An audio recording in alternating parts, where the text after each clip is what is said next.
L'échec de Brian Joubert aux Jeux Olympiques de Vancouver remet-il en cause la stratégie de la Fédération nationale des sports de glace?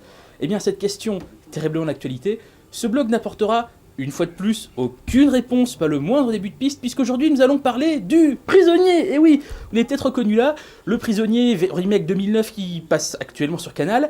Eh bien, on va pas parler de ça non plus, puisque, en fait, ce blog va avoir pour sujet le remake du prisonnier, certes, mais surtout pour vous dire que ce remake qu'on a soi-disant attendu pendant 30 voire 40 ans, eh ben il existe déjà. Il existait dès 1969 et c'était pas du tout à la télé. Donc aujourd'hui, qu'est-ce qu'on fait?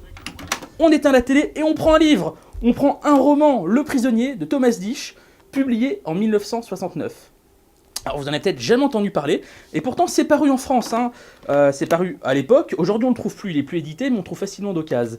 Alors, justement, ce bouquin il s'appelle juste Le prisonnier, il s'appelle pas Le prisonnier quelque chose. C'est pas une suite, ce n'est pas une préquelle, ce n'est pas une aventure de plus. Il y a eu 2 autres romans qui sont un peu comme des épisodes, il y a eu une bande dessinée chez DC, qui est une suite 20 ans plus tard, dans laquelle le numéro 6 revient au village, mais là on a vraiment affaire à un remake, pur et simple.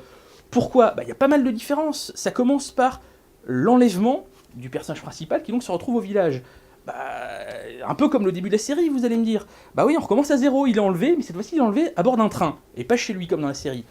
Autre différence, dans ce village, il y a non seulement le rôdeur, mais il y a les rôdeurs. Il n'y a pas uniquement un ballon blanc, il y en a de plusieurs couleurs qui ont chacun des fonctions différentes.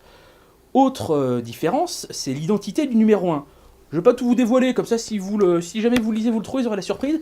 Mais donc le numéro 1 à la fin de ce livre n'est pas du tout le même que dans la série.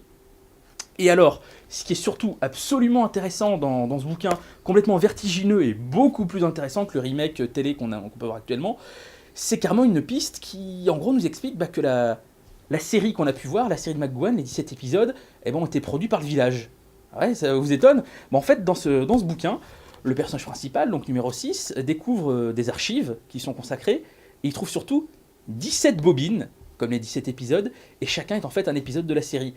Alors ça met un peu justement en parallèle les aventures qu'a pu suivre McGowan dans la série et le personnage principal de ce bouquin. Est-ce que les épisodes n'ont été qu'une manipulation de plus? C'est ce qu'on peut se demander. Est-ce que c'est la télé qui est critiquée via les caméras de surveillance et tout? C'est aussi ce qu'on peut se demander, parce que aussi l'intérêt de ce bouquin, c'est qu'il y a vraiment une exploitation du médium livre. Puisque en fait, dans ce livre, le numéro 6 et le numéro 2 se battent quasiment à coups de citations littéraires, Shakespeare entre autres. Le dernier acte du bouquin se déroule pendant une mise en scène d'une pièce de Shakespeare qui justement a pour sujet la prison et l'évasion. Et le numéro 6 monte cette pièce dans le but de couvrir son évasion. Donc vous voyez, c'est quand même très très intéressant.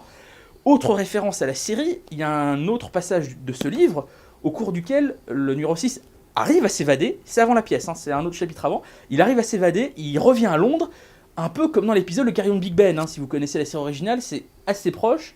Mais en même temps, il y a des variantes.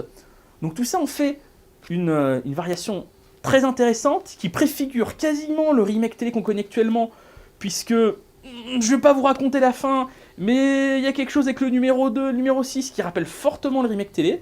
Donc voilà, pas besoin de crier sur tous les toits qu'on a enfin un remake du prisonnier, on l'a déjà depuis 69, c'est dans ce bouquin, vous pouvez le trouver facilement d'occasion, lisez-le, ça sera beaucoup mieux que la série actuelle. À la prochaine.